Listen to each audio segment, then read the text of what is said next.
Bagaimana kita menempatkan di situ? Kita harus kenal sirine Al-Fatihah. Apa sirinya Al-Fatihah? Hidup. Wis, hidup itu aja. Nek kulite kan bismillah dengan menyebut nama Allah. Lah isine asma Allah apa? Hidup. Inilah sirine Al-Fatihah.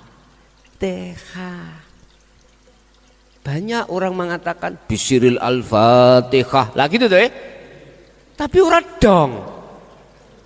Sirine yang mana?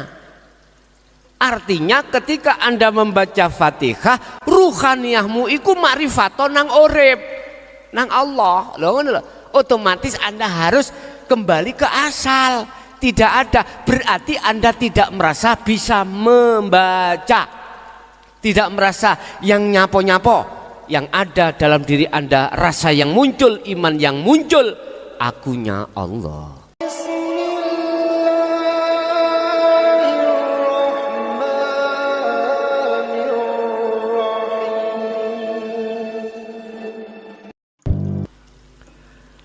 Kalau secara jasmaniah sudah jelas kita diciptakan Allah dari tanah, nanti kembali ke tanah lagi. Kita sudah maklum setiap orang yang mati jasadnya itu dikembalikan terhadap tanah ing miturut orang Islam. Cuman rohaniyah kita kemana? Ini akan sekaligus menjawab tentang rumor yang berkembang di tengah masyarakat terkait reinkarnasi. Apakah di situ nanti ruh yang tidak bisa kembali pada Allah, apakah ke jasad yang lain ataukah ke hewan atau tumbuhan? Memang ada istilah reinkarnasi itu di tengah-tengah beberapa kalangan yang meyakini hal itu terjadi. Tetapi untuk pada malam hari ini kami akan menjawab yang sebenarnya itu bagaimana ruhaniyah setelah kita ada di dunia, setelah mati itu kemanakah ruhaniyah ini? Wa min waroihim, lan iku setengah saking golongan sing ono mburi. Artinya apa? Kita ditunggu oleh sesuatu, yang sesuatu itu sing mesti terjadi. Wa min waraihim, apa sesuatu itu? Barzatun utawi satu alam di mana tempat berkumpulnya beberapa arwah, piro-piro ruh itu kembalinya ada di situ. Pertanyaannya, ruh yang bagaimanakah yang masuk di dalam barzatun itu? Apa makna barzatun itu? Barzah, kita sering mendengarkan kalimat barzah lah gitu Pak nggih. Barzah atau alam kubur lah ngeten ya. Barzah secara lugot adalah sebuah gedung atau pemisah antara alam dunia dan alam akhirat. Barzah secara lugat bisa dikatakan dinding yang membatasi antara alam dunia dan alam akhirat. Iku barzah. Secara fungsional, barzah itu adalah satu tempat di mana ruhaniyah ketika saat di dunia itu belum bisa mencapai kesempurnaan di dalam keislamannya. Al-Baqarah 208. Allah sudah menegaskan, wahai orang yang beriman. Yang dipanggil itu orang yang beriman, bukan orang muslim. Ya ayuhan nas tidak, ya ayuhal muslimun juga tidak, ya ayuhalladzina amanu. Amanu iki di atasnya muslimun. Islam agamane, muslim orangnya. Lah mukmin orangnya ini setelah melewati muslim. Tapi mengapa yang dipanggil itu adalah mukmin? Karena imannya belum ihsan. Kalau bahasa Islam, Islamnya belum sempurna. Manjingo sira kabeh masuklah wahai orang yang beriman di dalam agama Islam dengan sempurna. Lah niki. Artinya kesempurnaan orang Islam atau Muslim itu manakala sudah mencapai tingkatan makrifat. Ini berarti Islamnya sudah sempurna. Sehingga mengapa Rasulullah memberikan pengertian tentang ihsan iku anta budallaha ka'annaka taroh. Kalimat ka'annaka taroh ini ya wajib si mukmin iku ketika saat menyembah seakan-akan dia bisa melihat Allah. Bahasa seakan-akan ini Bapak Ibu masuk di dalam sistem su'aul basiroh, berarti makrifat yang paling rendah. Fa illam takun taroh, apabila kau tidak bisa seakan-akan melihat Allah, yo dalam diri sampean harus merasa kalau selalu dilihat Allah.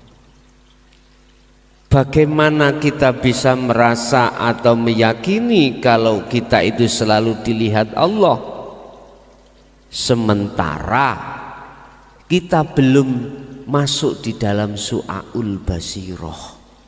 Tidak bisa, Pak. Karena ada barzah,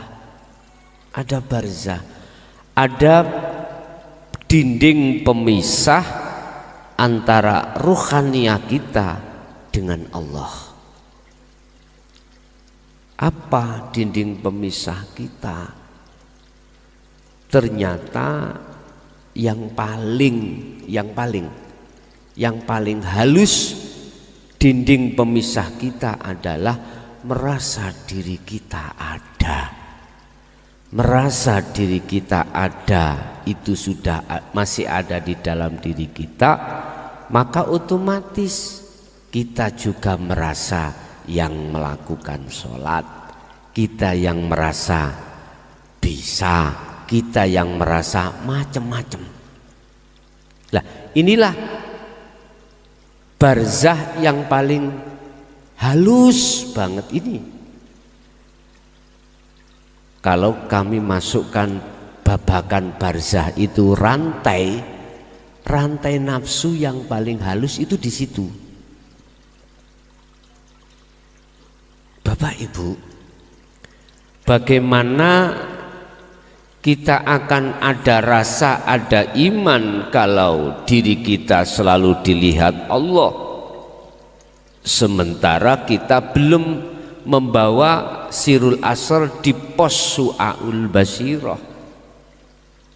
Bagaimana kita bisa menerima sirul asror sementara pengajaran ilmu tarbiyah untuk ke situ itu kita tolak? Ini kalau saya runtut itu seperti itu. Jadi sampai kapanpun kita dimasukkan oleh Allah dalam golongan ahli hijab. Golongan ahli hijab itu ada 3, Pak. Ada yang yahjubuhum bi'ilmihim, yahjubuhum bi'ibadatihim, yahjubuhum bi'amwalihim. Dibuka di hikam ada, Pak. Allah akan menutupi ruhnya seseorang itu sehingga dikatakan sebagai ahli hijab pertama karena ilmu. Karena ilmu. Contoh ini contoh. Ilmu yang dimaksud di sini adalah ilmu apapun yang menjadikan kita al-alim al-alamah. Alim tentang apa aja, ilmu apapun. Loh, berhubung rantai di situ masih melekat terhadap diri kita, justru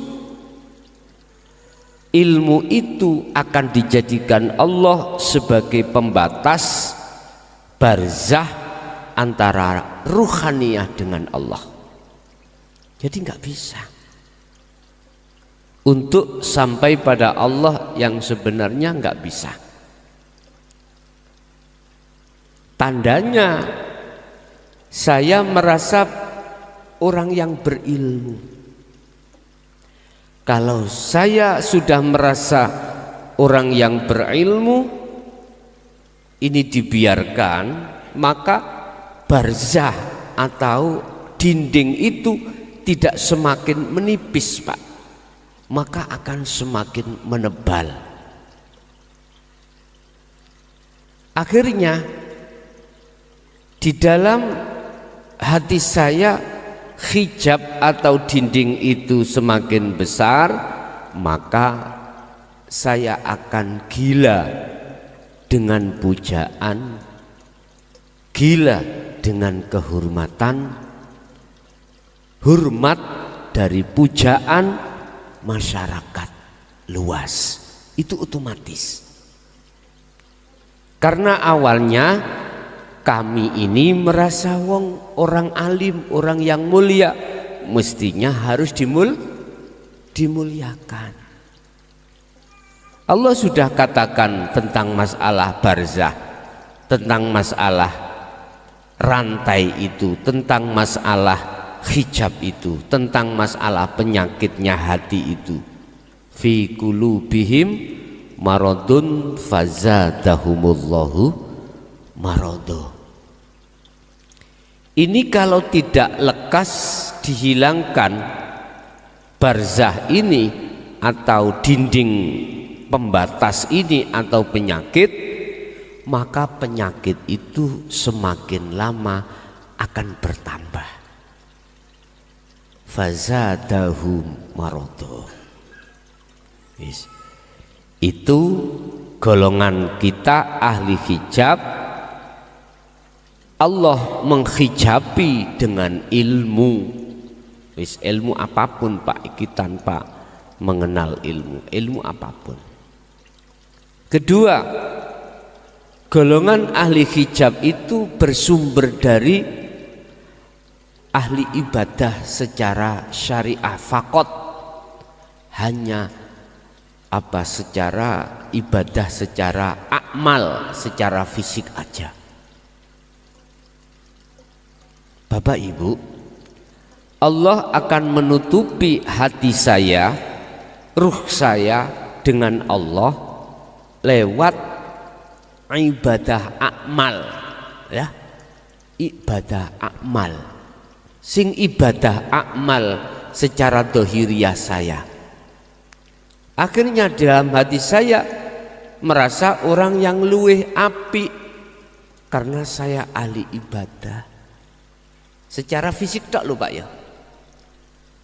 Padahal dikatakan dalam salah satu makalah hikam, husnul a'mal sak bagus-bagusi akmal. Akmal ini secara fisik ikut ditentukan buah daripada husnul ahwal, bagusi keadaan rohaniah.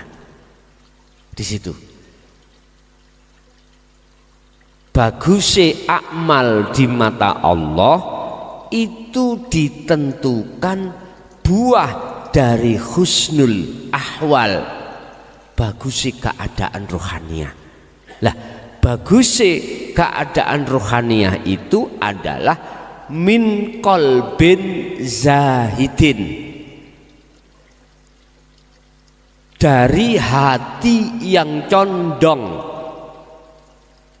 Zahidin, condong pada Allah ketika berakmal, ketika laku amalia fisik.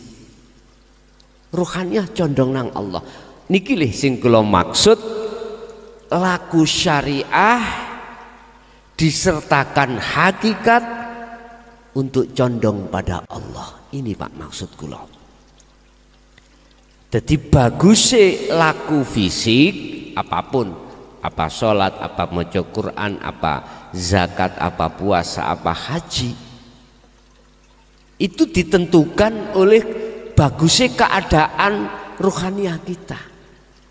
Lah ruhaniah dikatakan bagus di mata Allah min qalbin zahidin, dari hati yang berzuhud, dari hati yang condong hanya pada Allah, berarti lillahi ta'ala.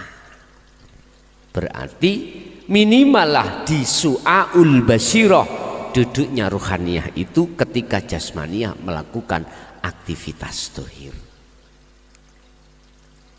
Bapak Ibu, bagaimana mungkin ibadah yang saya lakukan secara fisik ini akan jadi baik di mata Allah, lawang ahwal saya, keadaan rohaniah saya tidak mingkol bin zahidin tapi mingkol bin rohibin.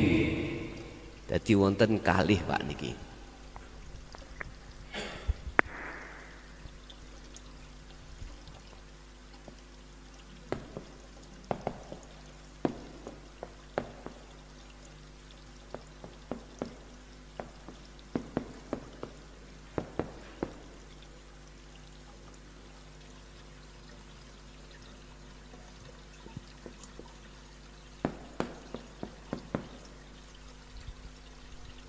Rohib niku cara makna murate.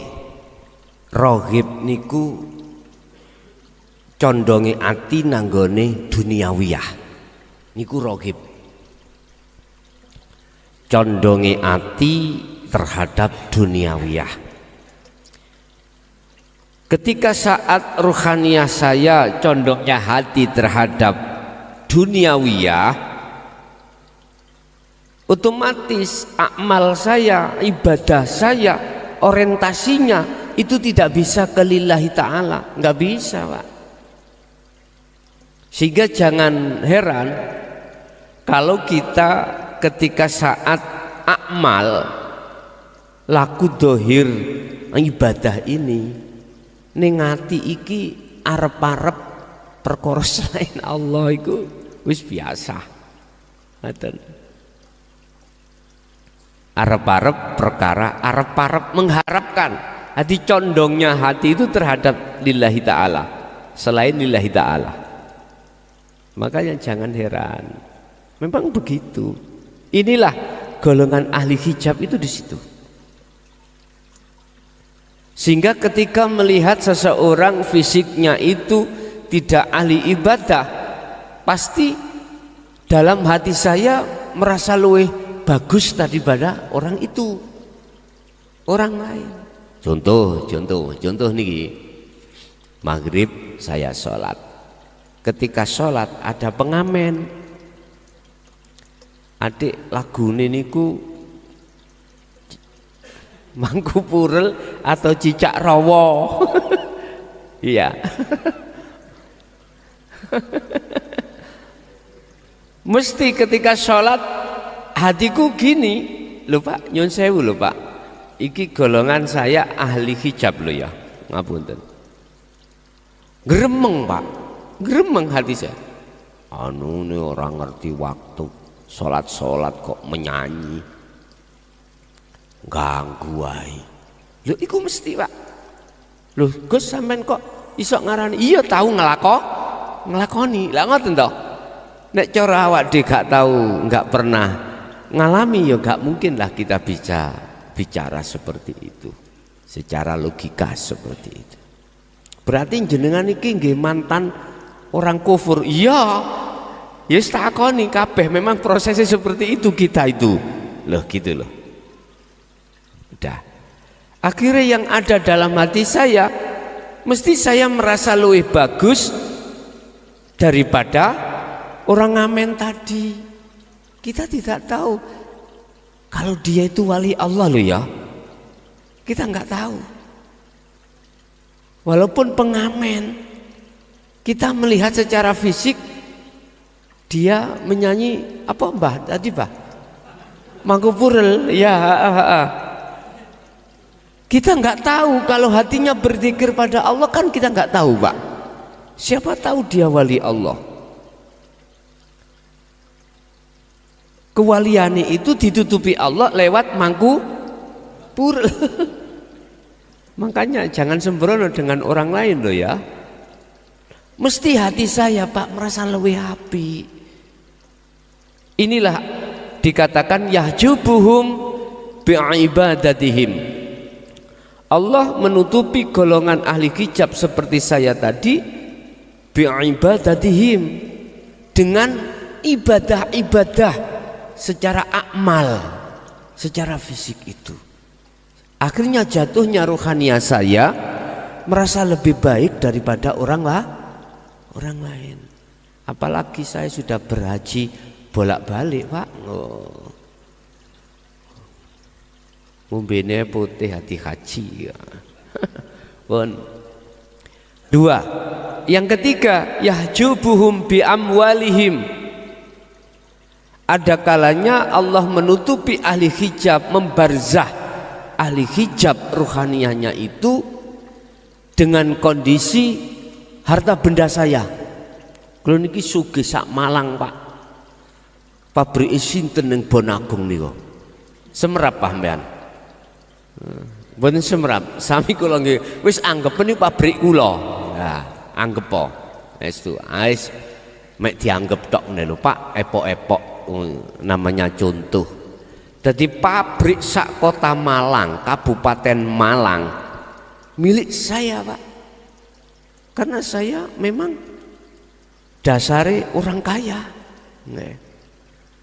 Masalahnya saya tiap hari itu duduk di bawah pohon duren. Duren yang matang-matang itu Pak ya.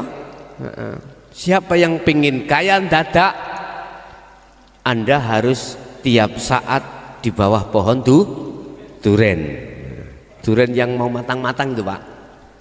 Dadak kaya sampean. Kaya borok ngono lho. Ha ketiban duren. Ngapunten. Loh. Allah akan menutupi dengan kekayaan saya. Jadi amwal itu bisa kekayaan berupa harta, fisik itu amwal, kekayaan harta itu bisa berupa jabatan. Siapa yang jadi presiden itu Pak Indonesia? Loh, tahu nggak sampean? Saya. Loh, siapa yang jadi bupati? Saya. Siapa yang jadi gubernur? Saya. Loh, sayanya terus. Kalau ini dibiarkan, sifat saya ini ngaku-ngaku saya, mohon maaf, sampai kapanpun bertambah tebal, nggak ada puasnya, nggak ada berhentinya. Akhirnya saya akan merasa lebih kaya berada daripada orang lain. Ujungnya apa? Zalim Pak, saya nanti ujungnya zalim. Semua bisa aku beli Pak, hukum bisa aku beli. Akhirnya apa? Perbuatan saya di atas bumi melampaui batas. Ya Allah Pak, kena kasus didik ngono musuh sopo. Nggih mikir-mikir lah, mikir-mikir sampean. Wong saya orang kaya sa Indonesia, gak sa Malang, sa Indonesia. Ya mikir-mikirlah sampean mau berbuat hukum dengan saya. Lah, jok pola-pola tak tuku amen.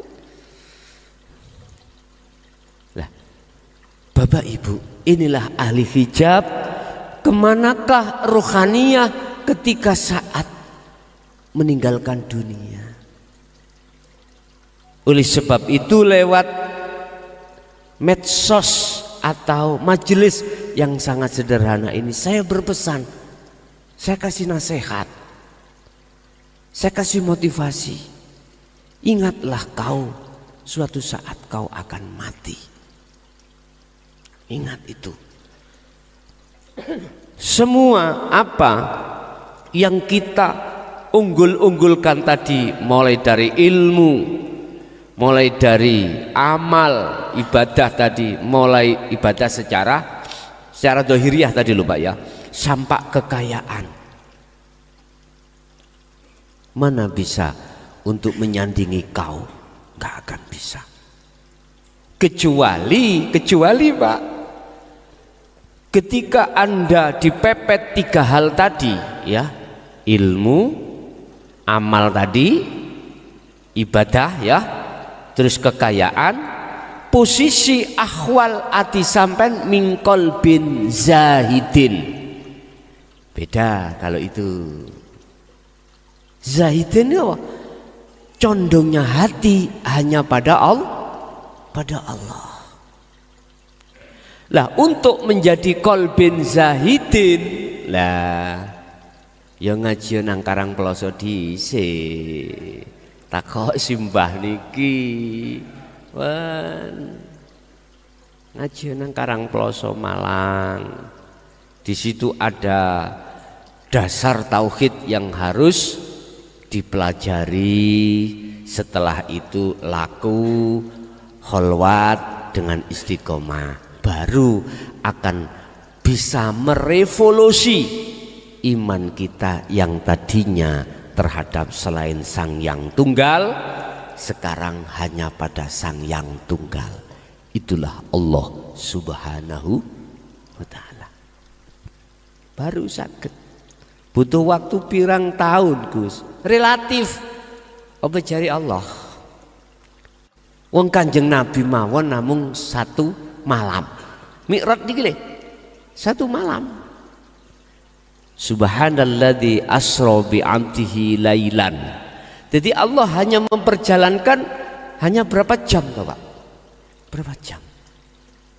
Relatif ini bisa itu 1 jam, bisa itu 1 menit, tergantung Allah.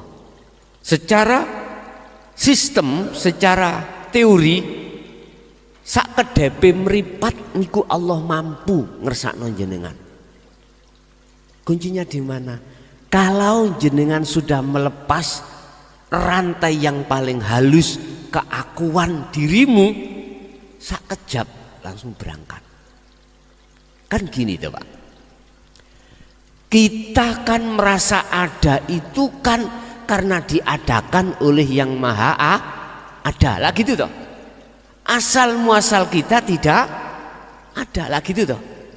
Adanya kita diadakan oleh yang ada. Bila mana kau ingin ketemu yang ada, kembalilah asalmu. Asalmu tidak ada, ya kembali yo. Sing ngangel kan kembali ke tidak ada itu toh, asal muasal. Niku meniadakan. Makanya mengapa di dalam tauhid itu ada pengajaran nafi isbat. Ini nafi isbat.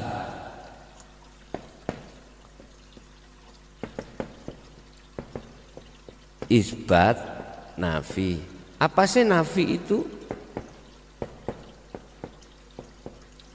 Membersihkan atau meniadakan. Meniadakan. Kalau isbat menetapkan. Tapkan. Meniadakan apa? Isinya la ilaha, terus menetapkan illallah.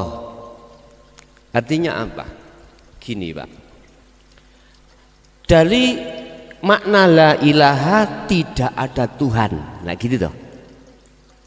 Aslinya di dalam ruhaniyah kita tidak ada selain Allah. Asal muasal, tidak ada siapa-siapa.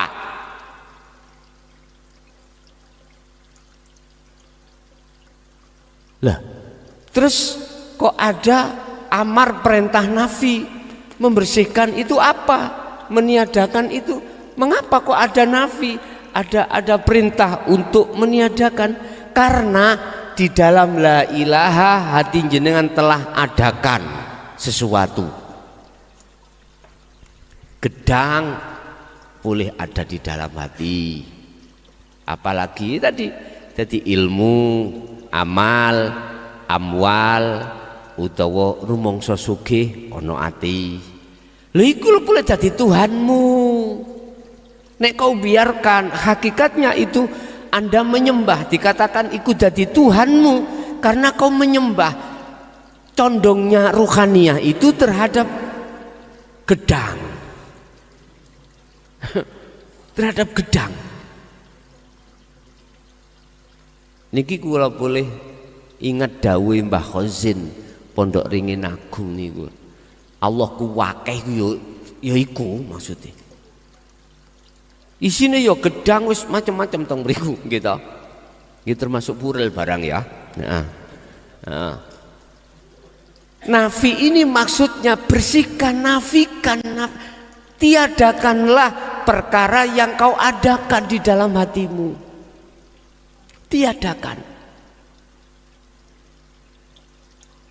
Kalau kau mau meniadakan, mau membersihkan Tuhan tu di dalam hatimu tadi, maka isbat, tetapkanlah illallah. Ikan tauhid kan ngoten. Tauhid itu simpulnya nafi isbat ngoten.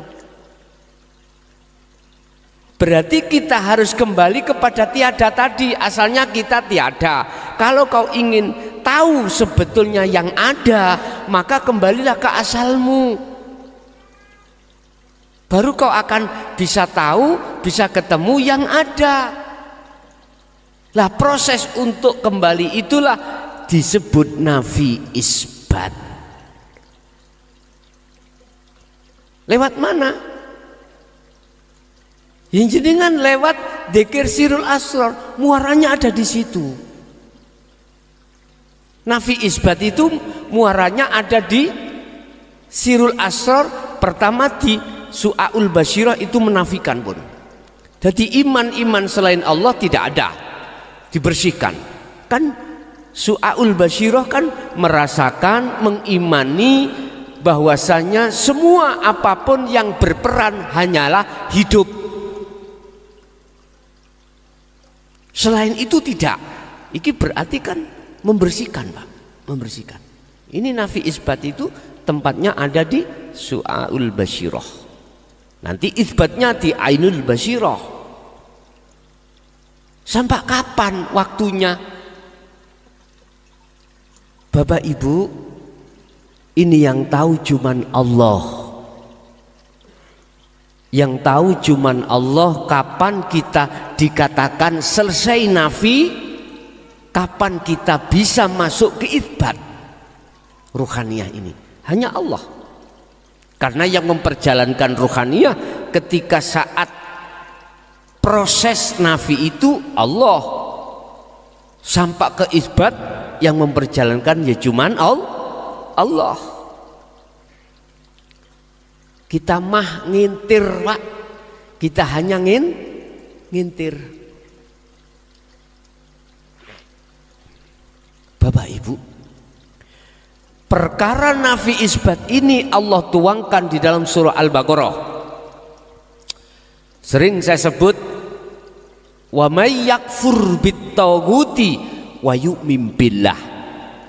Barang siapa yang meninggalkan atau membersihkan yakfur bit-taghut, at-taghut berarti isinya la ilaha itu, yang tadinya itu berupa selain hidup, dibersihkan yang sudah masuk. Maka wa yu'min billah, imanmu akan murni hanya Sang Yang Tunggal. Ini Pak. Terus waktunya kapan? Allah juga memberikan jalan keluarnya lewat waktu. Dan ini pun sering kami jadikan sebagai hujah untuk kita menjalankan khalwat secara umum dan secara khusus.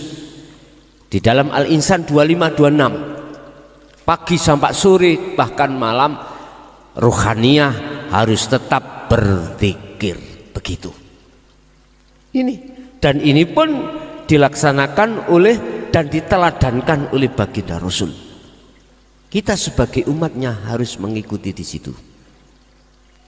Ini cara untuk kita bagaimana bisa kembali ke asal muasal. Kalau sudah kembali pada asal muasal, maka disitulah akan nyata yang ada. Sehingga disebut sebagai orang yang makrifat, amal arif. Sak temene wong sing makrifat iku la yarauna li anfusihim syai'an. Sudah tidak ada selain Allah, termasuk dirinya. Baik yang ada pada dirinya maupun di luar dirinya, yang disebut kelompok makhluk yang berperan sudah tidak ada. Ini berarti bisa kami simpulkan, yang dimaksud makrifat, yang dimaksud nyatanya yang ada adalah yang ada itu. Berarti yang makrifat melihat, yang melihat, yang tahu, yang ada adalah yang ada. Sederhana kalimatnya, yang melihat Allah itu hanyalah Allah sendiri. Gitu. Diisyarahno Allah, saya ngilu nang kaca lho Pak. Kok yo kelihatan wajahku yo? Kok gak kelihatan wajah simbah? Kok wajahku sing ketok? Itu sebetulnya adalah pelajaran Pak, bahwasanya yang melihat Allah itu Allah sendiri. Makanya kemarin banyak di antara jamaah yang ketika saat suluk iku melihat wajahnya sendiri. Itu sebetulnya adalah ayat Pak, bukan kau sudah dikatakan sudah melihat Allah. Enggak, itu maksudnya yang melihat Allah itu Allah sendiri. Itu isyarah. Tidak ubahnya kita itu ke kaca tadi. Ada yang berpesan, kalau kau sudah melihat dirimu sendiri maka itu makrifat. Nah gitu nggih. Mohon maaf, kalau yang dimaksud wajahe sendiri iku makhluk, bukan. Bukan Pak. Mungkin di antara jenengan sudah ngalami ketika jenengan suluk meditasi, jenengan ini keluar rohnya, seakan-akan keluar terus roh wajah sampai dewi, dan atau jenengan iki jasad iki ndelok roh sampai niku dep-depan. Bukan itu makrifat itu. Itu masih di taraf mukasyafah. Nek kula wau ndelok ning kaca pengilon ngeten iki ya iki mukhadharah. Kaca, aku ketok wajahku dewi, saya melihat wajah saya sendiri. Sekarang di alam mukasyafah ketika saat saya suluk sadar Pak, ini sadar. Jadi saya melihat wajah saya sendiri. Bukan itu makrifat itu. Itu mukasyafah. Ini ayat pitutur. Maksudnya adalah yang melihat Allah itu Allah sendiri. Kecuali Pak, kecuali ketika sampai mengalami seperti itu, keakuan makhluk diri jenengan sudah tiada, baru gini ku makrifat. Jelas nggih?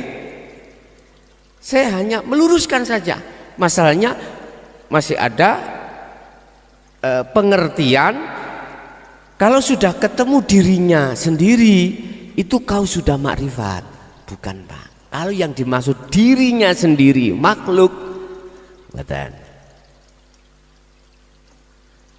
Wis gambaran ini lho Pak, umpama dirasa dialami secara hambanya.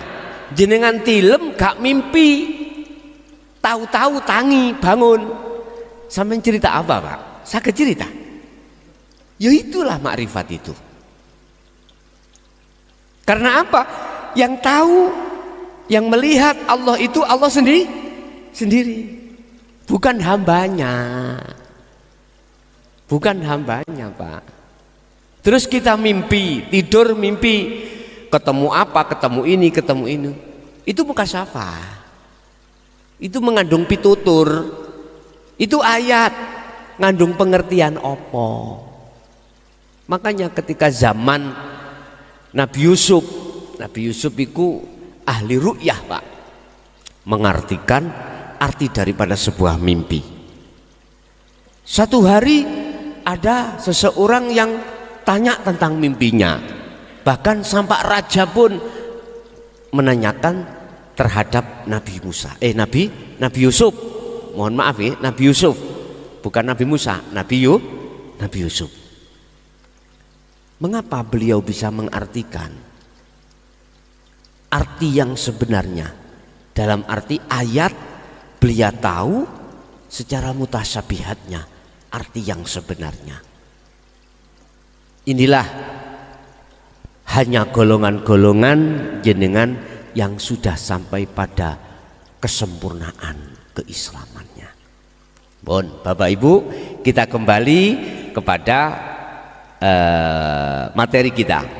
Kemanakah ruhaniyah setelah meninggalkan dunia? Manakala kita tergolong ahli hijab, maka masuknya di dalam alam barzakh. Apakah ditanya oleh malaikat? Pasti. Loh, malaikat lebih canggih Pak daripada kita.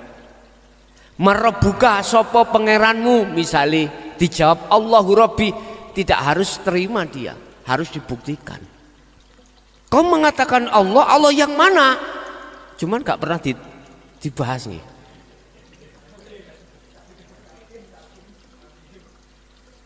Allah yang mana? Malaikat itu harus minta pembuktian. Bagaimana mungkin Pak kita bisa jawab dengan benar? Lawang kita waktu di dunia itu nggak pernah ketemu. Lah niki kula selasa diinginane niku ngenteni ngajine Gus Muafik, karena beliau tidak hadir ketika saat acara hal Mbah Yai Zamrozi di daerah Badas Kediri, Thorikoh Nasabandiyah kalau nggak salah. Kenal Gus Mafik ya men? Kenal Hudi ya men? Hah? Kenal di YouTube.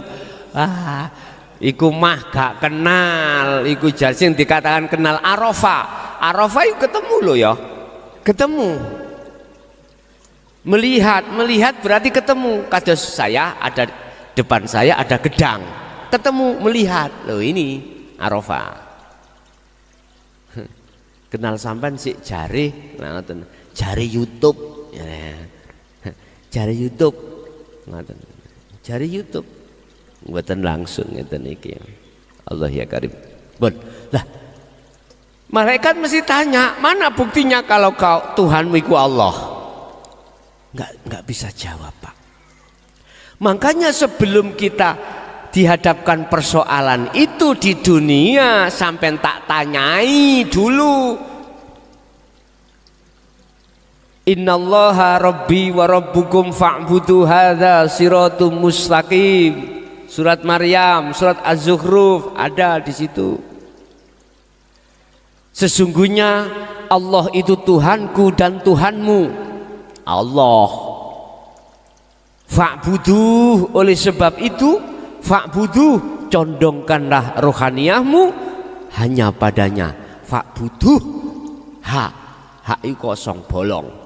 Artinya Anda akan bisa dikatakan fa'budu dengan sebetul-betulnya manakala Anda sudah ngotongno atimu isine la ilaha rupa makhluk mang. Makanya dikatakan sebetulnya itu tidak ada Tuhan. Dalam hatimu nggak ada. Tuhan yang mana tidak ada? Allah itu maksudnya. Hidup itu lo nggak ada sebetulnya. Berhubung. Kau masuki selain Allah, nafi muncul, perintah bersenono. Qoblal maut, sebelum kau mati bersenono. Sebab bila mana kau tidak membersihkan itu, maka nggak akan mungkin kau akan isbat. Makanya mohon maaf, di alam barzah diem kabeh, mulut dikunci, apapun dikunci semuanya. Terus mau jawab bagaimana jenengan? Nggak bisa, bersaksi sikil rambut. Kak, wong iku ana donya iku pangerane iku ilmu, pangerane iku donya, pangerane. Wis. Jarene arek cilik biyen godoh sing teko, madem. Lah ngoten nggih. Artinya apa, Pak? Barzah sampan kali kula niki ketika saat di dunia manakala belum habis, belum roboh, jangan harap jenengan iku kata Rasulullah kalbarki sampai kepada Allah dalam rahmatnya, nggak bisa. Akhirnya masuklah kita di alam barzah. Jadi dibuktikan. Jadi malaikat minta bukti, Pak, minta bukti. Mana buktinya kalau Allah itu Tuhanmu? Ngomong ngeten, Pak. Nggih dunya saisine niki kan ciptaane Allah, ya toh? Ciptaane Allah. Saya jadi tandanya adanya Allah ya dunya saisine. Dunya saisine. Sik tah. Apa bisa dunia seisinya itu secara mutlak bisa dijadikan sebagai tanda adanya Allah? Nggak bisa. Karena apa? Sesungguhnya status dunia nggak ada. Kalau selain Allah sudah tidak ada, terus tandanya Allah mana? Kalau kau mengatakan bahwasanya selain Allah kau jadikan sebagai tanda adanya Allah, ayo mingkem wis. Le mungkar nakir gak bodoh, Pak. Gak bodoh. Memang Pak, kita di pendidikan syariat itu dikenalkan Allah itu tandanya dunia dan seisinya, dengan alasan karena dunia seisinya yang menciptakan Allah. Saiki ngene, umpama donya saisine tak balekno asal nggak ada, terus tandane apa? Berarti dunia dan seisinya tidak bisa dijadikan tanda secara mutlak adanya Allah. Nggak bisa, Pak. Mosok sih perkara gak ono iku digawe tandha anane ono, mokhal pun mokhal. Saged dipaham, Pak nggih? Justru perkara yang asalnya tidak ada itu tiadakan. Setelah proses meniadakan baru itsbat. Nah niki lho Pak, baru itsbat. Berarti ruh sampean kali kula ketika saat meninggalkan dunia, ahli hijab itu masuk di dalam alam barzah, tidak bisa keluar lagi. Ke dunia nggak bisa, ke akhirat tidak bisa, kecuali ila yaumi yub'atsun, sampai pada hari yang ditentukan oleh Allah, yaitu dibangkitkan. Ini alam barzah. Pertanyaannya, ketika dibangkitkan, apa yang terjadi? Arwah itu, ahli hijab itu, apakah sama dengan ketika saat di dunia gelapnya hati pada Allah? Sama, Pak. Qur'annya ada. Kan sering saya katakan, mangkana fi hadhihi a'ma fahuwa fil akhirati a'ma wa adallus sabila. Jadi gelap, Pak. Alam barzah wis gelap, alam akhirat lebih gelap lagi, wa adallus sabila. Di situ. Inilah ahli adab itu di sini. Tidak mengatakan siapapun Anda, apapun status Anda. Udah, siapa yang tergolong hal seperti itulah mereka. Bapak Ibu, ini kita golongan ahli hijab, berarti arwah itu ditaruh Allah di alam barzah, alam yang penuh dengan kegelapan. Gelap sekali alam barzah. Kan saya katakan barzah kan dinding. Jenengan iki didindingi Allah, dikupeng gedong dinding. Di situ nggak ada, Pak, lampu-lampu nggak ada. Ahli hijab ya. Makanya kan ada lagu gini, Pak. Ben malam Jum'ah ahli kubur padha mulih nang iki sopo? Arwah yang mana? Lagi itu loh. Kita nanti akan membahas arwah yang golongan ahli syuhud. Tadi kita membahas ahli hijab. Lah pokok mantuk. Nek miturut lagu lo ya, nyambangi ahline. Lah ngoten kok. Nyambangi ahline. Wis sampe tutukno dhewe iku. Heeh. Aku ya kadang setuju, kadang gak setuju lagu niki. Sebab apa? Gak dijelasno sing mulih iki sing ndi? Sing sapa, sing golongan pundi? Apa saged Pak jenengan teko kene kok mulih nek umpama nggone peteng? Korean yo gak ada, HP mati kabeh, listrik mati, peteng. Ayo mulya nek iso tutuk nggon. Mboten saged, Pak. Walaupun sampai niku melek cahaya nggak ada sama sekali, sedikit pun nggak ada. Bisa Pak sampai niku membedakan, oh ini jalan, oh ini got, oh ini nggak bisa. Gak percaya mulia kok. Sebagai gantine listrik mati mermo, mboten saged. Ya seperti itulah Pak ruhaniyah kita nanti. Wis, sudah jelas. Di sini tidak ada reinkarnasi. Yang dimaksud katanya, oh rohnya pindah nang putu, ya, nitis, oh nanggone hewan, sebabnya gak diterima, di dalam Islam tidak ada. Quran sudah jelas, nggak ada. Entah dari kitab lain selain Islam, saya juga tidak tahu loh, gitu loh. Saya bicara atas dasar Al-Quran, nggak ada. Kalau begini Pak, saya agak percaya, karena di dalam Al-Quran juga ada sifat karakter nurun dari bapak nang anak. Sifat, etika, karakter itu saya percaya. Karena apa? Sebelum orang tua meninggalkan anaknya dari dunia ini, pasti akan diberi apa? Pelajaran. Pelajaran itu tidak jauh berbeda dengan karakter sebagai orang tua. Le, awakmu kudu ngene le, kudu ngene. Lah, sifat karakter ada. Artinya, nek bapak sampean kali kula beyen. Mohon maaf ya, mohon maaf. Tidak ada pengajaran ilmu tentang dinul haq, nggak mungkin. Jenengan tutup gini. Paham maksud kula?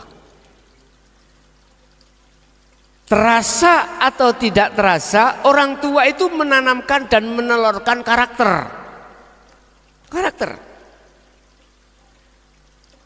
Pohon gadung pelem nanti netesno pelok iku ya pohon gadung, paham nggih? Paribasane orang Jawa. Wah iku rutuhe gak adoh teko wite. Ya bahasa Indonesia rek. Buah itu jatuhnya tidak jauh dari pohonnya. Terus ada pertanyaan, kalau dibawa codot? Lah, iki keterkecuali Pak, keterkecuali. Bila mana orang tua sampean dulu tidak menelurkan sifat karakter tentang dinul haq, berarti jenengan ikut digondol codot. Allah ya karim. Gatuk lho, ngono lho iku, ilmu gatuk lah ngoten. Bapak Ibu, saran saya, manakala kita masih tergolong ahli hijab, lekaslah bernafi, berisbat sebelum kita tinggalkan dunia. Makanya aku sering ngomong, jangan mati dulu kalau Anda belum makrifat pada Allah di situ. Hei wong syariat, bertorikohlah, artinya kenalono dzikir sir. Hei wong torikoh yang berzikir sir, kenalono sirul asrar, berhakikatlah. Sebab dengan berhakikatlah kau akan bisa makrifat pada Allah. Ini motivasi, seruan, urusan didengar atau tidak didengar bukan urusan saya. Bukan urusan saya, itu hak panjenengan masing-masing. Nggak ada paksaan untuk di situ. Tapi ingat, lewat ayat yang kami sampaikan, janganlah kau mati dulu sebelum barzahmu di dunia ini belum roboh. Kalau itu terjadi, maka mohon maaf, janganlah menyesal di kemudian hari. Wa qala aidon qad khasirul ladzina kadzabu biliqa'illah.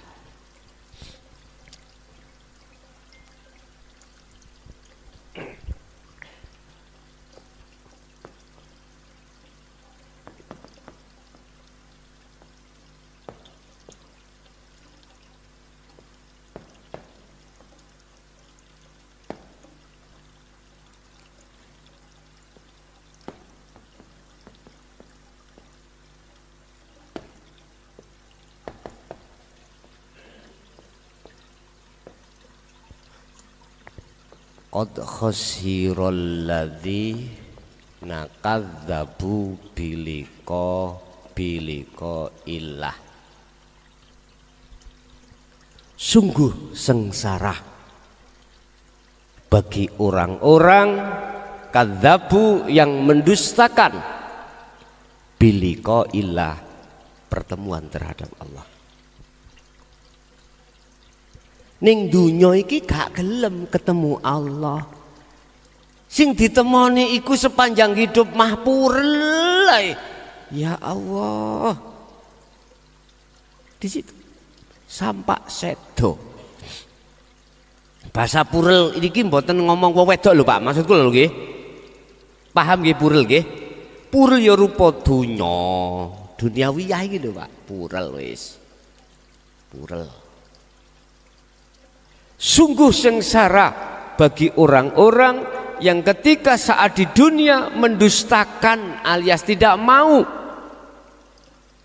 biliko illah, untuk bertemu Allah. Berarti gak gelem ngerubuno barzah. Jadi purle malah dadi ya niki dadi barzah niki, purle dadi barzah niku. Di sini Pak. Wis iki ahli hijab. Jadi tolong wahai ya ayuhannas, hai manusia, fikirkanlah ruhaniyahmu ketika saat di dunia ini ada sang pembelenggu ruhaniyahmu tidak bisa ke Tuhanmu. Apa pembelenggunya adalah duniawiyah ini. Yes. Oleh sebab itu sisingkanlah semuanya itu yang ada di dalam hatimu dengan cara terus lakukan berzikir yang sudah kami sampaikan. Nek kurang tahu detaile ya nango pengurus Karangploso njaluk ovele baru jenengan dikasih belajar ning omah lho penak pun. Wis, itu pertama. Yang kedua, kemanakah ruhaniyah ini, golongan kanan atau golongan ahli syuhud ketika saat meninggalkan duniawiyah? Bapak Ibu, baik dia jasadnya masih ada di dunia atau tidak, nggak ada pengaruh, nggak ada bedanya, nggak ada bedanya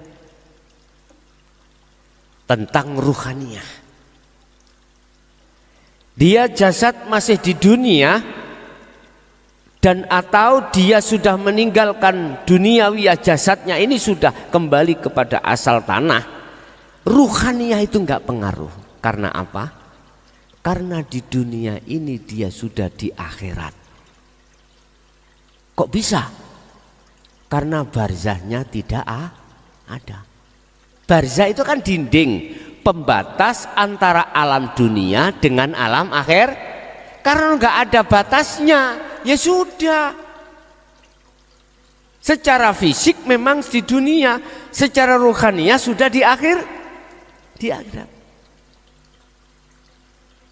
Terus bahasa pertanyaan kemanakah ruhnya itu ditaruh?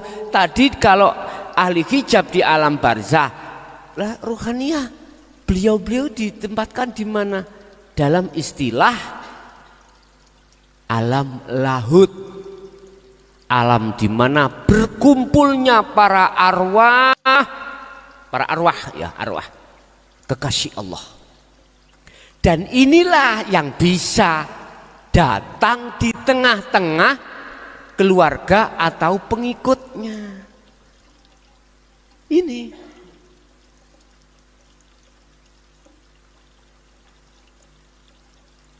eling sampean dengan kalimah tak tinggal ning tak tunggoi.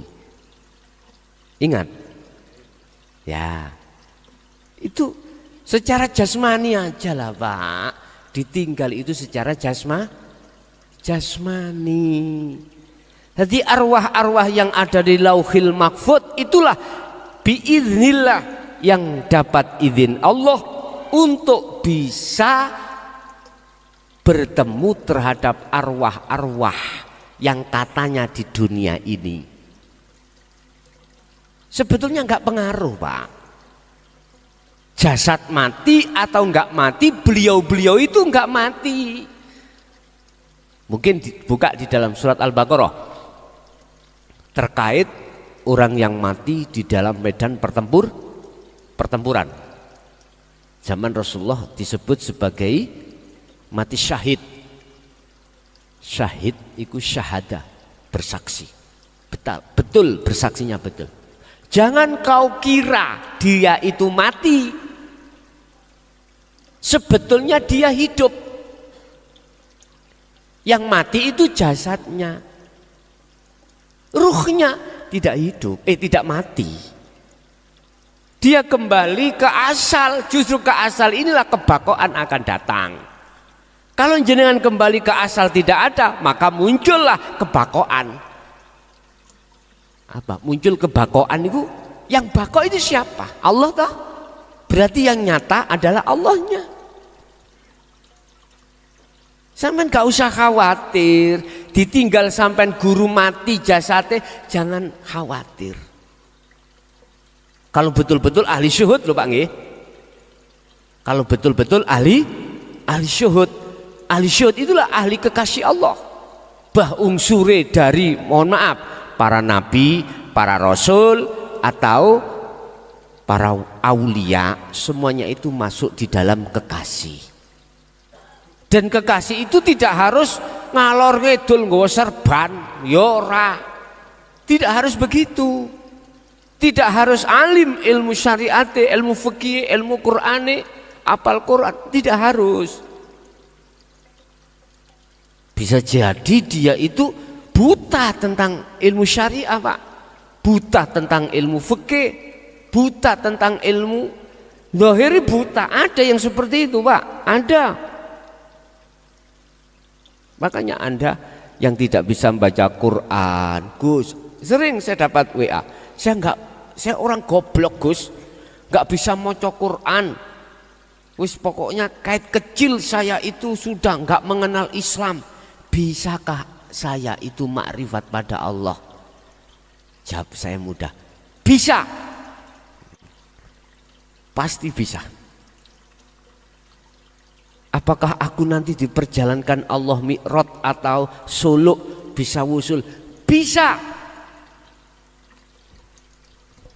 Ini sampai lihat ya.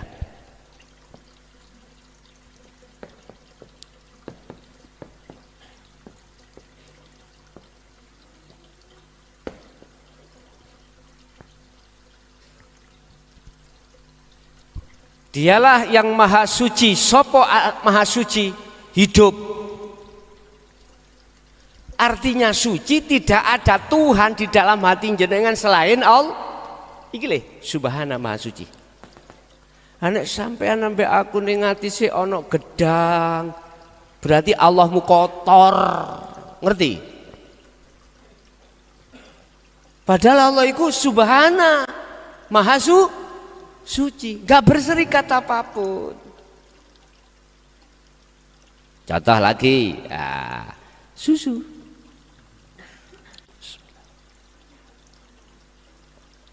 Gurih, mantap. Atiku ngomong gurih, yakin teko berarti di dalam hatiku la ilaha iku ono susu.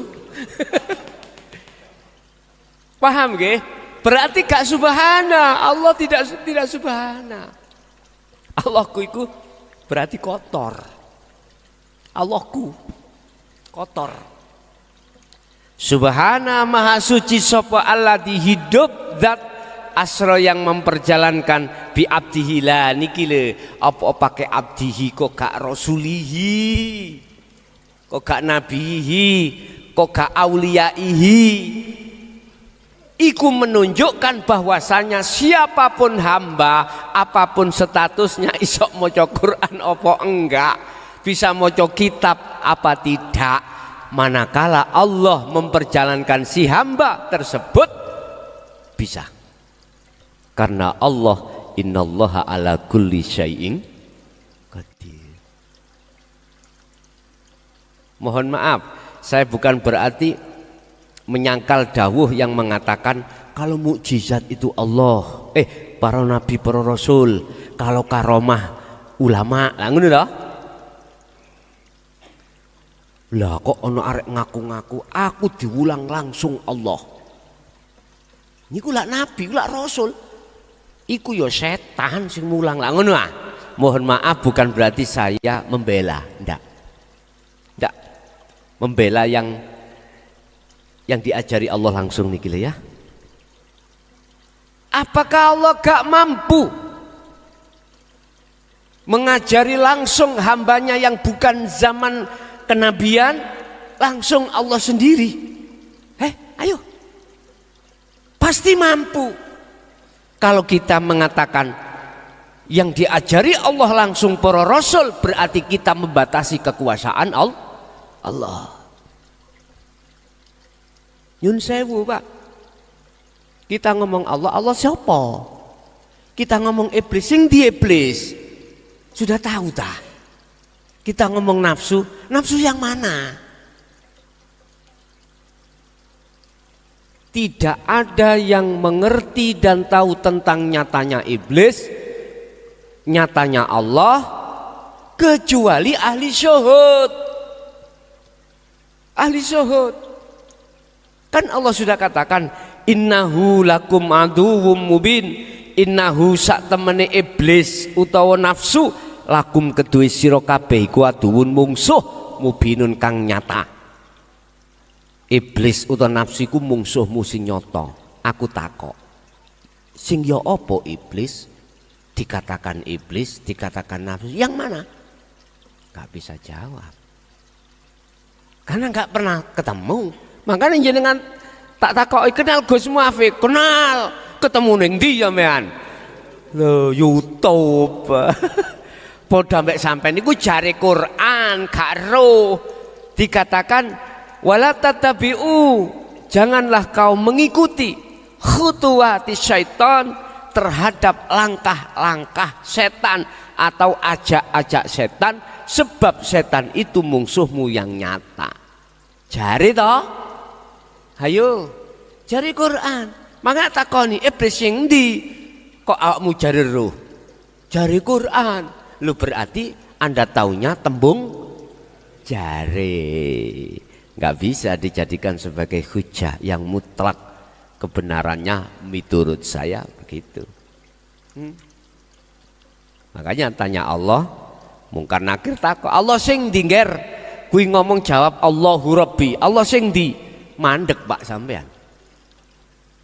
Kok kalau boleh saya katakan, muncullah berhubung waktu nek donya iku atiku isine purel, ya purel niku Allahku. Inilah baru terbuka Pak, ketika saat Mbah Khozin tak ngomongi kula, son Allahmu iku wakeh, ya niki jawabane. Allah ya karim. Dah. Jadi abdihi niku hamba, kehambaan. Jadi Allah mampu dan berkuasa menghendaki siapapun hamba yang dikehendaki. Cuman yang paling penting menurut saya hamba yang mana yang dikehendaki Allah, yang dikasih petunjuk, dan hamba yang mana ketika Allah menyesatkan hambanya mana dan sebab apa. Ini prosesnya harus kita kuat. Ternyata hamba yang dikasih Allah sebagai hamba yang diberikan petunjuk adalah hamba yang dipilih. Huwaladzi arsala rasulahu bil huda wa dinil haq. Terus siapa hamba yang dipilih itu? Ngomong masalah pilih memilih. Mesti sing dipilih luwih titik katimbang yang gak dipilih. Mesti yang dipilih itu lebih sedikit jumlahnya daripada yang tidak dipilih. 1% Pak, 1%. Orang yang ahli syuhud 1% daripada yang tidak dipilih. Umpama jumlahnya menungso ning donya iki 1 miliar. 1% ini berapa? 1 juta. 1 juta. Oke. 1 juta dikecilkan lagi 1% berapa? 100 ribu, 10.000 dikecilkan lagi 1%-nya 10.000, 100. Berarti wong 10.000 iku hanya berapa yang taat pada Allah? 100. Tingkatan RT saiki 100 orang.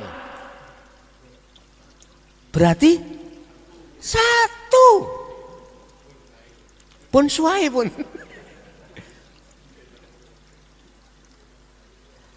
Siapa hamba yang dipilih itu Pak? Tandanya bagaimana? Wis sampean gerabak. Ketika bil huda disampaikan oleh Allah lewat utusannya, wa dinil haq dan ajaran tauhid itu disampaikan, hati jenengan ini ngerespon. Itu tanda lo ya, tanda hamba yang mau dipilih. Hati sampai ini ono respon Pak. Cara frekuensi ngono sama loh, connect. Ya iki sing tak goleki iku. Yun sewu loh Pak, saya ngalami diri saya sendiri loh ya. Jadi ketika saya sampaikan dinul haq di tengah masyarakat, wa aktsaruhum la yu'minun, artinya kebanyakan melengos. Ngerti melengos? Buang muka. Buang muka. Kebanyakan. Artinya maksudnya buang muka secara dohir itu bentuk gak nerimo ruhaniyahnya itu. Nggih.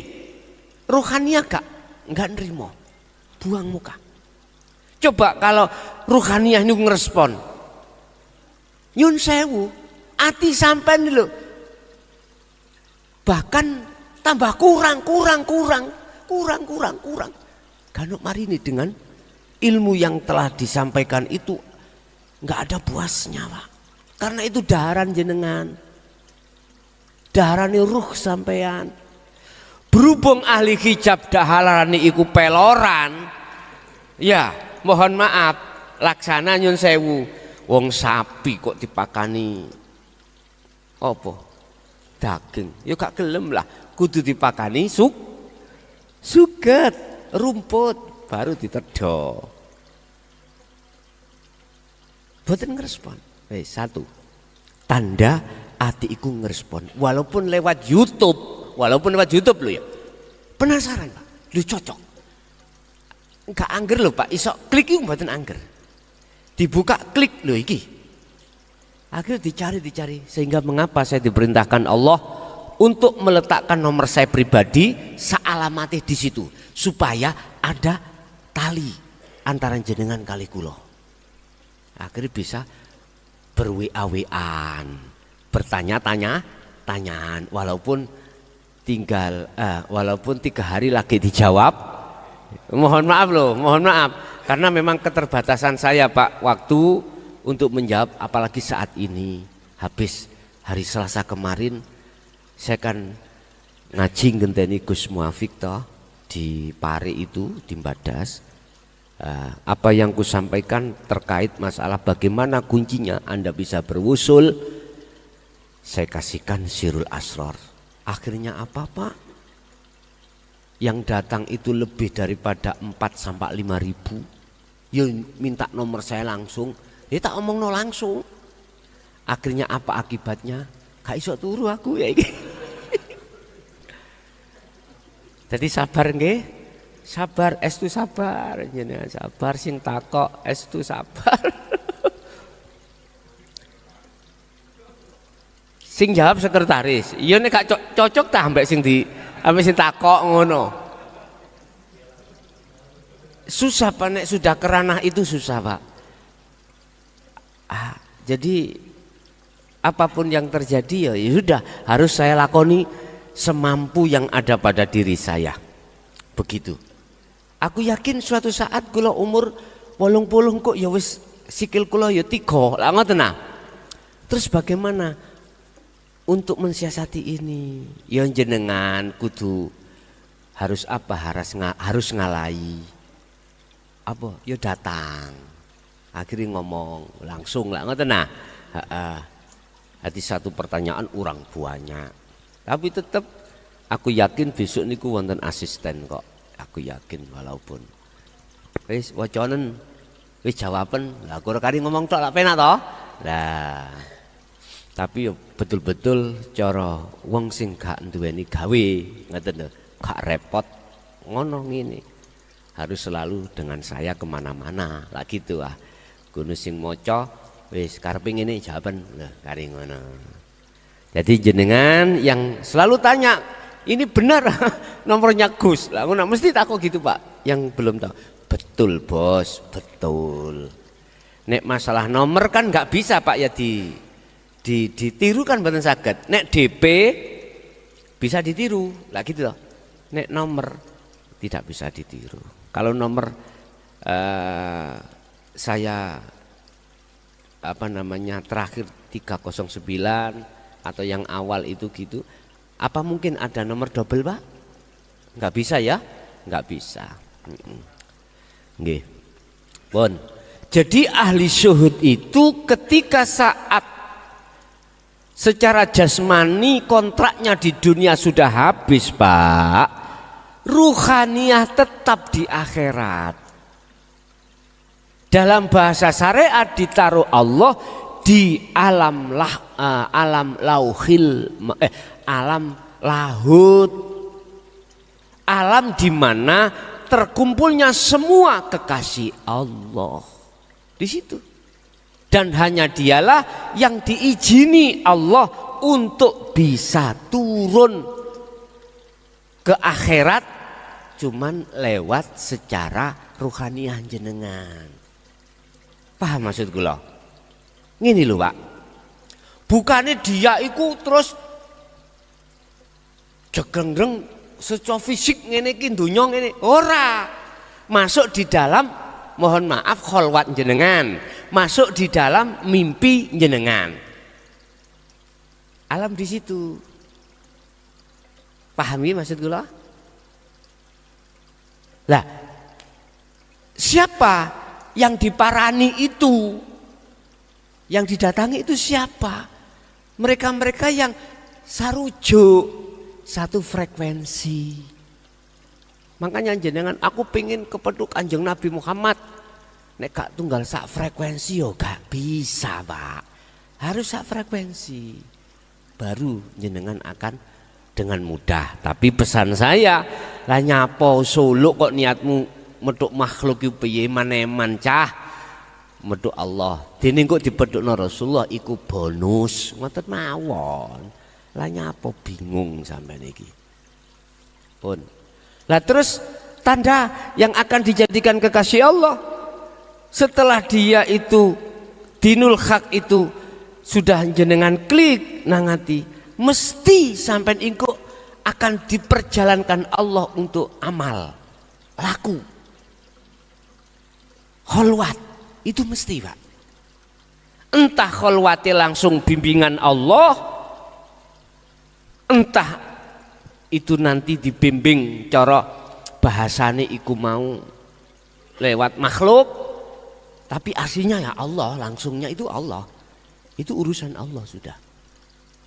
Itu pasti Pak akan mengalami satu proses di mana jenengan iki amal. Husnul amal lakune jasad iki bagus dikatakan di mata Allah tergantung buah daripada husnul akhwal. Jadi keadaan rohaniya sampean ku akhirnya akan uzlah terus, akan zuhud terus.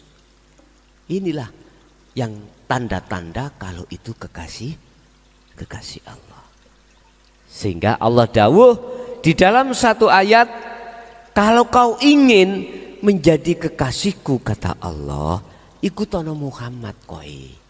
Sebab Muhammad iku mohon maaf ngresiki la ilaha iki terkait gedang apa iku susu apa ae semuanya dihilangkan ikut dia. Kalau bahasa Rasul fattabi'uni ikuti aku. Kalau cintamu diterima Allah ikuti saya. Ikuti yang bagaimana membersihkan Tuhan tuh di dalam hatimu, isbatkan ilallah. Baru niki dong Pak. Oh gitu ta. Iki lakune. Sampai penak lo ya dikei deadline 40 hari. Enak sampean. 40 hari. Pagi sampai sore sampai pagi mana dikira sak mampumu. Penak. Zaman awak dhewe tahun 75 abah 10.000 dzikir sir iku gak tembus-tembus. Wong sir Pak. Katanya terus sungguh katanya terus mulia. Katanya. Ya Allah.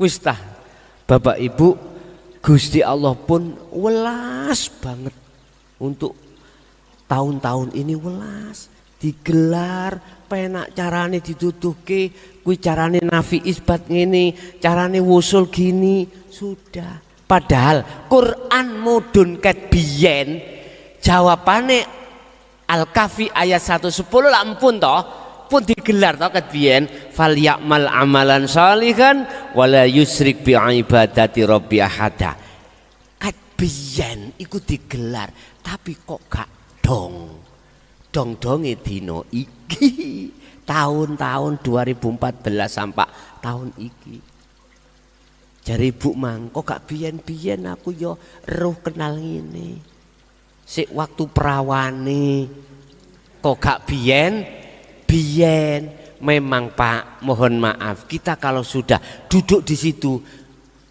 terlintas dalam hati kok gak dulu iki umur wis tuwek awak dhewe jange mate gitu lagi sadar yo gak kena disesali Pak kita harus bersyukur pada Allah sebelum kita meninggalkan dunia kita sudah termasuk golongan yang dipilih oleh Allah Subhanahu wa taala. Hati pilihan tadi tandanya pilihan dinul haq yang dibawa Rasulullah itu kita ngerespon akhirnya kita mengikuti beliau. Kul in kuntum tuhibbunallaha fattabi'uni yuhibbukumullah wa yaghfir lakum dzunubakum wallahu ghafurur rahim. Kalau kau betul-betul mengikuti aku kata Rasulullah pasti cintamu akan diterima Allah. Cintamu diterima Allah karena cinta ruhaniyahmu terhadap selain Allah sudah kau lepaskan tadi. Itu nafi kemudian isbat ditetapkan diterima. Bapak Ibu hadirin jamaah rahimakumullah berarti kesimpulannya golongan kiri dan kanan, golongan ahli hijab dan ahli syuhud tempatnya beda-beda. Tatkala jasmaniah ini sudah meninggalkan dunia, kita ahli hijab itu tempatnya di barzah karena dinding ketika saat di dunia belum kita robohkan. Sebab kita tidak mau menerima ajaran Rasulullah di jalur dinul haq, otomatis kita tidak akan pernah melakukan nafi dan isbat.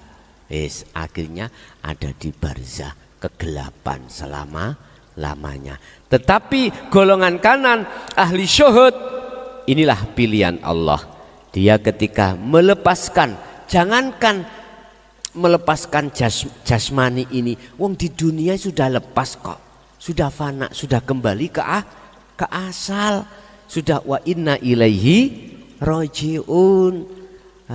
Baik di dunia maupun di setelah meninggalkan dunia, rohaniyah tetap di dalam rahmat Allah. Itulah bahasa syariat disebut alam lahud atau alam berkumpulnya semua para kekasih Allah. Jadi pernah Rasulullah itu dawuh kemanakah rohaniyah orang-orang yang soleh ketika mati kalbargi kembalinya wa inna ilaihi rajiun seperti kilat.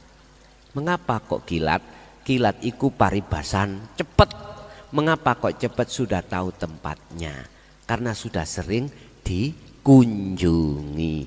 Jenengan belum nanti ke Karangploso, di sini awal sekali ya biasalah Pak, suwe karena takok-takok, suwe karena kesasar. Lah jenengan yang sudah terbiasa mriki nggak adik tanya, makanya malaikat mungkin nakir gak takon. Ya apa kate takon wis suruh jawabane. Wis gak tanya, mak plus saya kulun alladzina qalu udkhuluha bisalamin aminin. Malaikat hanya mengatakan selamat datang, tempatmu wis disiapkan. Lah begitulah. Bapak Ibu, itu apa yang bisa kami sampaikan terkait masalah kemanakah ruh setelah meninggalkan dunia ini.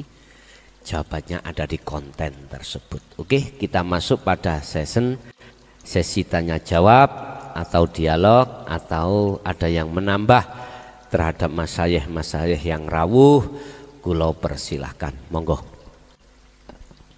Assalamualaikum warahmatullahi wabarakatuh. Waalaikumsalam warahmatullahi wabarakatuh. Derek tanglet Gus, kalau wau kan bahas nafsu nggih.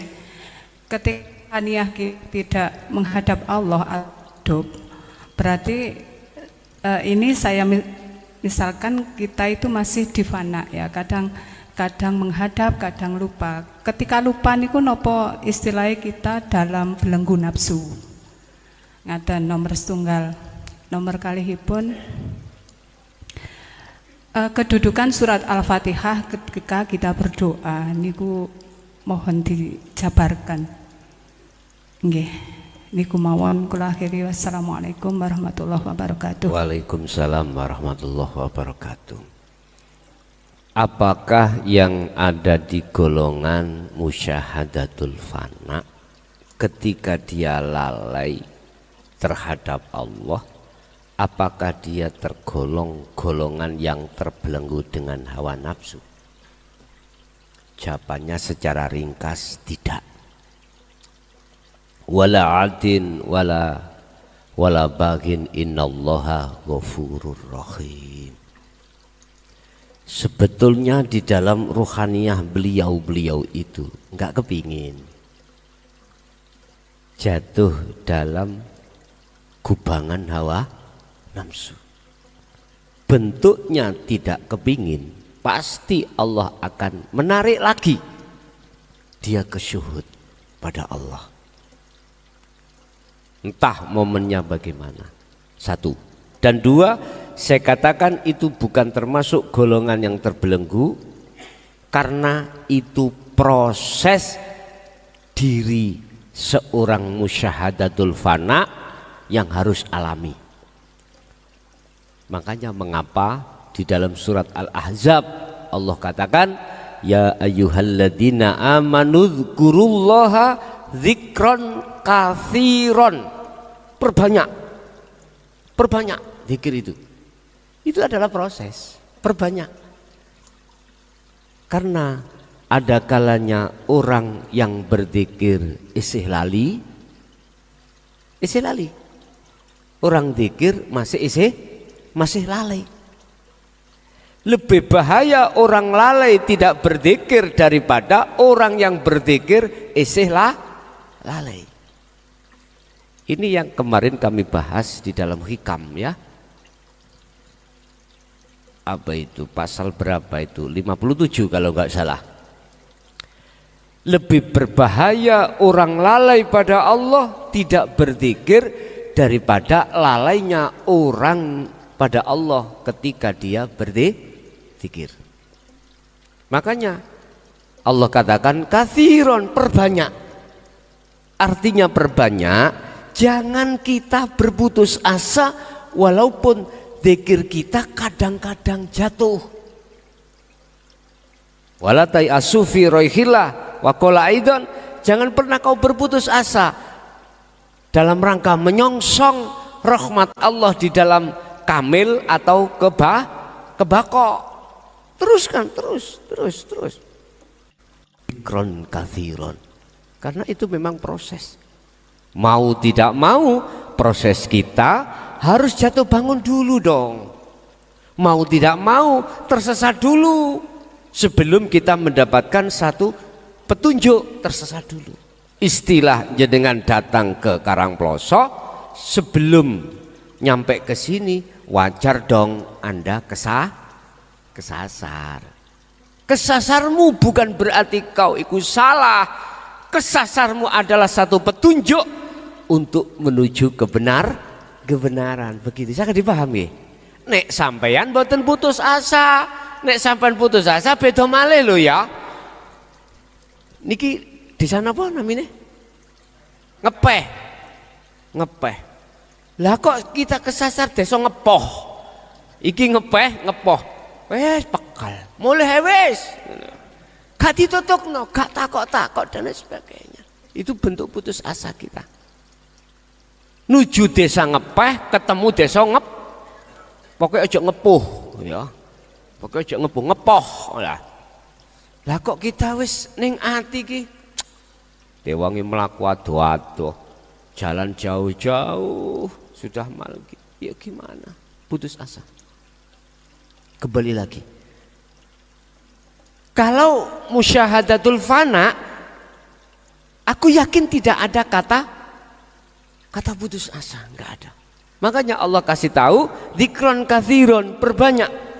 Artinya walaupun kau zikir itu kadangkala kau itu adalah lupa ya, masuk dalam gubangan nafsu, jangan putus asa, perbanyak terus. Makanya jenengan tanya kan gini, bagaimana amriye supaya kami itu tidak hilang zikir saya pada Allah. Yo mlebu nang gone maksum. Lah gampang toh? Jawabannya ke situ. Cuman prosesnya ke maksum bagaimana? Wadhkur isma rabbika bukrata wa asila, pagi sampai sore, wa minal laili, malam juga begitu. Sibukkan ruhaniyahmu lewat napas dan lain sebagainya, selalu berzikir pada Allah. Terus ngoten niku nafsu bantah. Lah gak nyambut gawe, Gus. Lah terus bagaimana nyambut? Lho ku nyambut gawe ambek zikir. Bani Israel takon, apa sok fokus nanti? Durung-durung takonin rawecel, durung dilakoni sudah rawecel. Lah inilah ketika saat, mohon maaf ya, ketika saat Nabi Musa itu menyuruh satu kaumnya untuk menyembelih sapi, Bani Israel tahu wakon recel. Meh gak ono sapi nih, untung ono sapi nih. Itu pun ada satu gendil. Sak kaum Bani Israel hanya satu, untung sih ketemu. Kok umpama nggak tanya, ya udah sapi sembah warang angsal, bah ireng, bah putih, bah opo angsal. Nggih. Wong belum dilakoni wis ngomong, nanti mboten rusak urusan dohir kula. Lah, mengke mboten gendeng kula. Mengke bojo kula yok napa? Wis. Mbah, wis gak ngerti aku. Ngene lho cah. Nek wis atiku nangkep ambek ajaran Rasulullah, sudah klik kholwate, udah jangan mikir urusan selain Allah.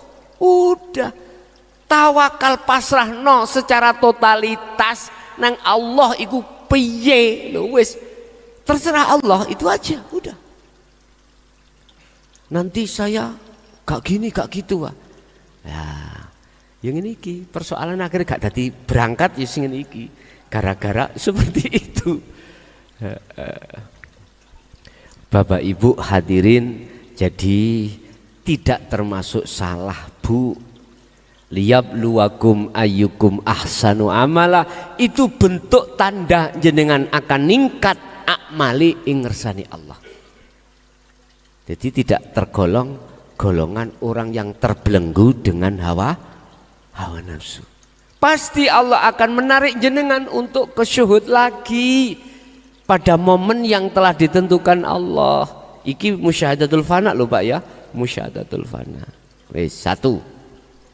Yang kedua, surat Fatihah tadi itu kan ya ada unsur doa juga ya. Bagaimana kita menempatkan di situ? Kita harus kenal sirine Al-Fatihah. Apa sirinya Al-Fatihah? Hidup. Wis, hidup itu aja. Nek kulite kan bismillah dengan menyebut nama Allah. Lah isine asma Allah apa? Hidup. Berarti walaupun Ar-Rahman, Ar-Rahim iku kulite. Ar-Rahman siapa? Hidup. Ar-Rahim siapa? Hidup. Maliki Yaumiddin yang menguasai hari akhir. Ruhaniyah jenengan, hari yang halus, momen yang halus, hidup. Iyyaka na'budu wa iyyaka nasta'in. Madhepmu dikatakan madhep hanya pada Allah. Ya tulung hanya pada Allah, hidup. Berarti ruhaniyahmu kudu madhep wajahe wajah Allah yang disebut hidup. Mesti kok gak diwenehi dalan yang maghdub, ghairil maghdubi alaihim waladhdallin. Pasti enggak dideleh mriku. Diletakkan, tidak diletakkan di maghdub, dalannya orang yang apa? Yang tersesat. Enggak. Siratal ladzina an'amta alaihim. Akhirnya Anda diletakkan di situ. Tidak ghairil maghdubi alaihim waladhdallin. Karena sudah tahu sirine Al-Fatihah. Apa hidup? Berarti inni wajahtu wajhiya lilladzi, mengarahkan ngedepno wajah roh terhadap alladzi hidup yang menguasai Anda sholat. Inilah sirine Al-Fatihah. Banyak orang mengatakan bisiril Al-Fatihah lah gitu tuh ya. Tapi ora dong. Sirine yang mana? Artinya ketika Anda membaca Fatihah, ruhaniyahmu iku ma'rifaton nang urip, nang Allah. Loh ngono lho. Otomatis Anda harus kembali ke asal. Tidak ada, berarti Anda tidak merasa bisa membaca. Tidak merasa yang nyapo-nyapo. Yang ada dalam diri Anda rasa yang muncul, iman yang muncul, akunya Allah. Paham nggih? Gampang nggih? Itu siri Al-Fatihah ngomong. Isoi gampang, praktekno tenan. Nantilah akan terasa dalam dirimu.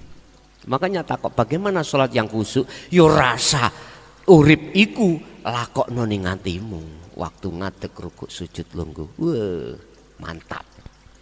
Mantap, sumpah mantap. Koyok mantape susu. Gurih. Gurih. Kate tak entekno sungkan ya. Sing kono mesti didik, yo didik ngono. Itu Bu ya. Jadi siapa yang tahu sirine Al-Fatihah? Mereka yang sudah dunung terhadap Allah, sudah kenal, sudah liko pada Allah. Itulah mereka yang tahu sirine Al-Fatihah. Ya silakan kita bisiril Al-Fatihah. Tapi harus dunung rohaniyah. Dunungi arahno wajahmu ke wajah lilladzi. Ladzi siapa? Hidup yang mana fatoros samawati wal ard, yang menguasai jagat rohaniyahmu, jagat jasmaniyahmu. Itulah jagat langit dan jagat bumi. Nggih. Awal sampai akhir semua apa yang diberikan Allah, jadilah satu ilmu yang bermanfaat, barokah terhadap kita dan anak putu kita ila yaumil qiyamah. Lahumul Fatihah. A'udzubillahi minasyaitonir rajim.